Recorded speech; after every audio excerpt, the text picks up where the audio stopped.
Most people who use AI regularly have had the same experience at least once. You type something in, you get a response back, and it's fine. It's technically correct. It answered the question, but it didn't actually help you. It felt like it was written for everyone and no one at the same time. It's not a coincidence, and it's not an AI problem. Hey everyone, and welcome to Behind the Prompt. I'm Matt with Eau Claire AI, and this new series is about one thing: understanding why prompting techniques actually work. Not just what to type, but what's happening underneath when you type it.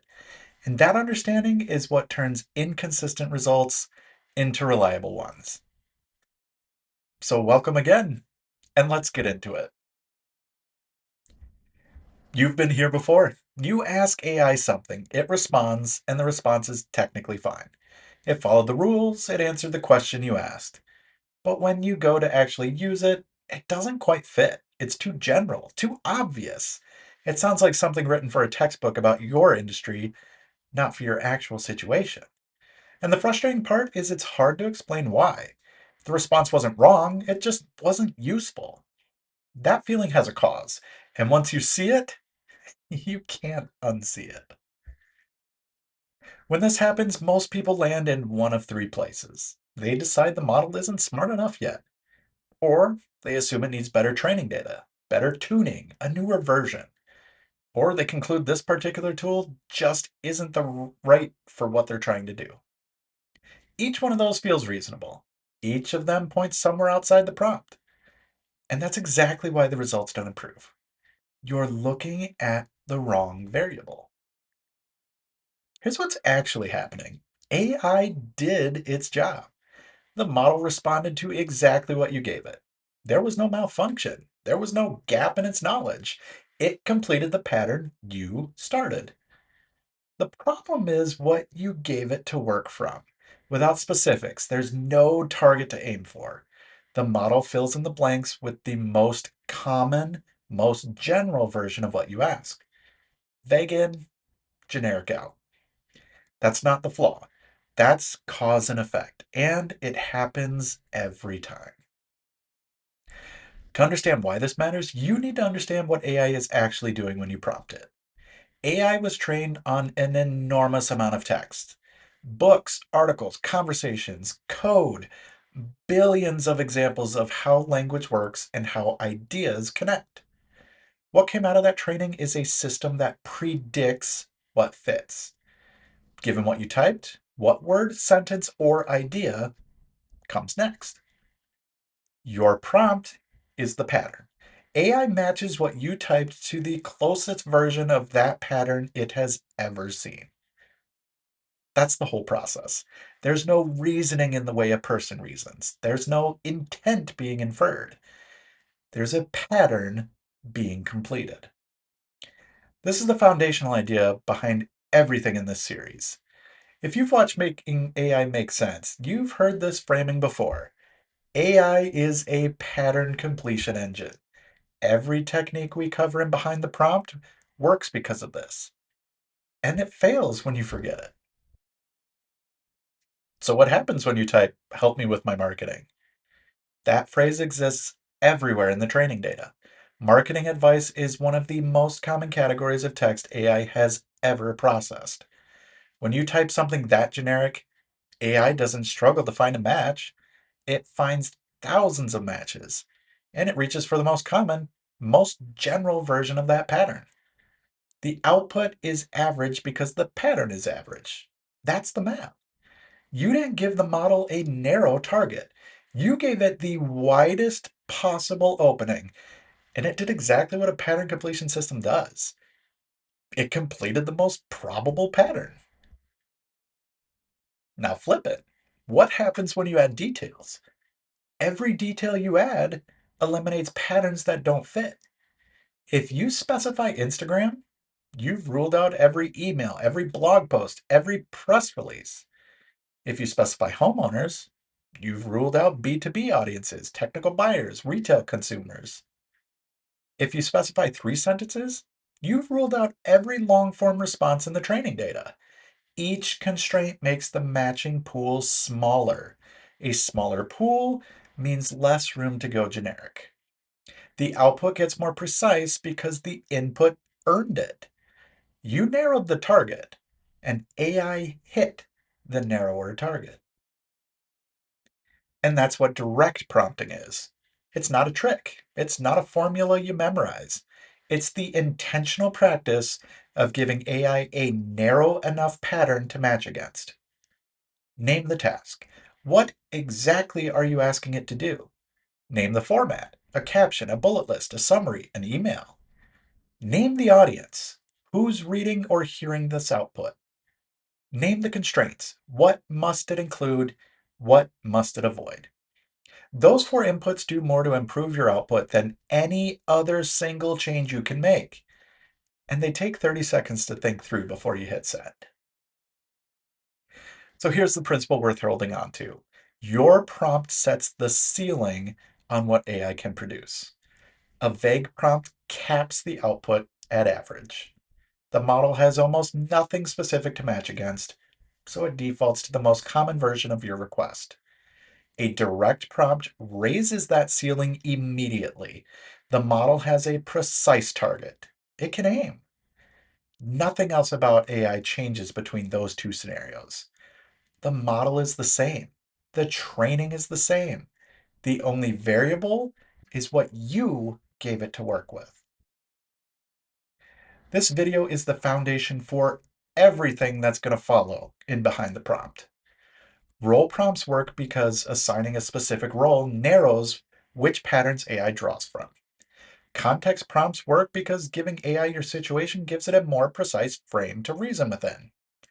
Chain of thought prompts work because we're asking AI to think step by step keeps each step on target rather than drifting toward the average.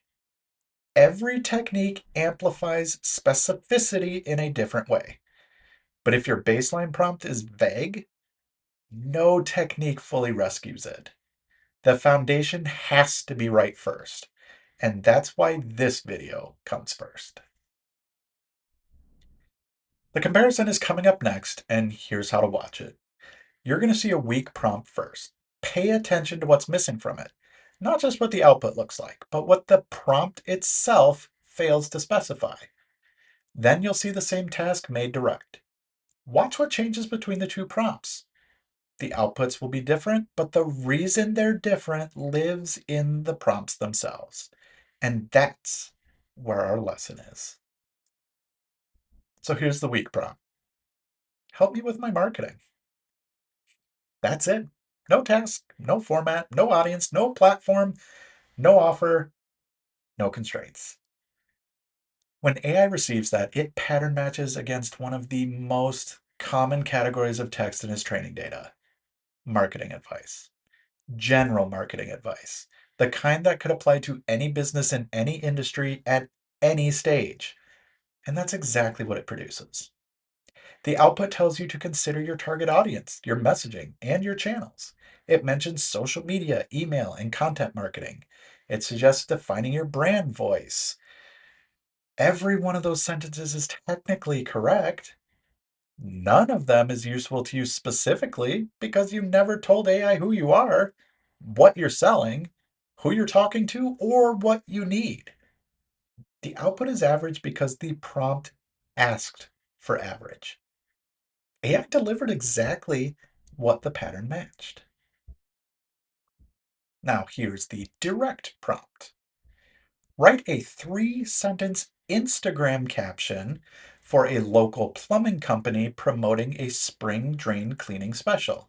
Speak directly to homeowners, end with a call to action to book online, and avoid technical jargon. Count what's in there. Format, 3-sentence caption. Platform, Instagram. Business type, local plumbing company. Offer, spring drain cleaning special. Audience, homeowners. Constraint, no technical jargon. Required ending, book online CTA. Every one of those details eliminated patterns that didn't fit. AI wasn't reaching into the general pool of marketing advice anymore. It was matching against a very specific slice of that pool. Instagram captions, local service businesses, consumer facing offers, plain language, action orientated endings. The output reflects that. It's specific to the offer. It speaks to homeowners in plain language. It ends with a clear next step. You can post it today with minor adjustments for the actual business. That difference between something generic and something usable came entirely from what the prompt specified. Look at what changed between the two prompts. Format went from nothing to a 3 sentence caption. Platform went from nothing to Instagram. Audience went from nothing to homeowners. Offer went from nothing to a spring drain cleaning special. Constraint went from nothing to avoiding technical jargon. Ending went from nothing to a book online CTA. 6 additions. Each one narrowed the matching pool. Together, they took the output from something forgettable to something functional. The model didn't change. The task didn't change. The prompt changed. That's the mechanism.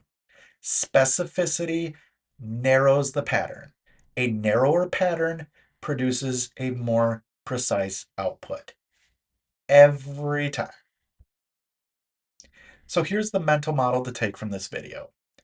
Specificity is about fit, not length. A long, vague prompt is still vague. More words don't equal more precision. You can write 3 paragraphs and still leave AI with nothing specific to match against. A short, specific prompt still works. The goal is giving AI a narrow enough pattern, not a longer input. Before you send your next prompt, ask whether the details you included are actually narrowing the target, not whether the prompt is long enough, whether it's specific enough. And one thing AI can't do here, it cannot verify your offer details. It can't confirm the tone matches your actual brand voice. It can't know that what you left out because you forgot to include it. Read the output before you use it. The model completed a pattern. You decide whether the pattern was the right one. One specific thing you could do differently starting today. Before you send a prompt, name 3 things. What format do you want the output to take? A caption, a list, an email, a summary? Who's this for? What do they need and what do they already know? And what must the output include or avoid? 3 questions, 30 seconds. That's the practice. You don't need a template. You don't need a framework. You need those 3 answers before you hit send. That's direct prompting. And that's why it works. Not because of a formula, because specificity narrows the pattern, and a narrower pattern produces a more precise output. Every video in this series adds a layer to that foundation. Next up, why telling AI who it is changes the output entirely. Subscribe so you don't miss it. And if you want the prompt template from this video, plus resources for every technique in this series, they're over at eauclairai.com. And if you want to work through this with someone directly, reach out to us at Eau Claire AI. Thanks for watching, and we'll see you in the next one.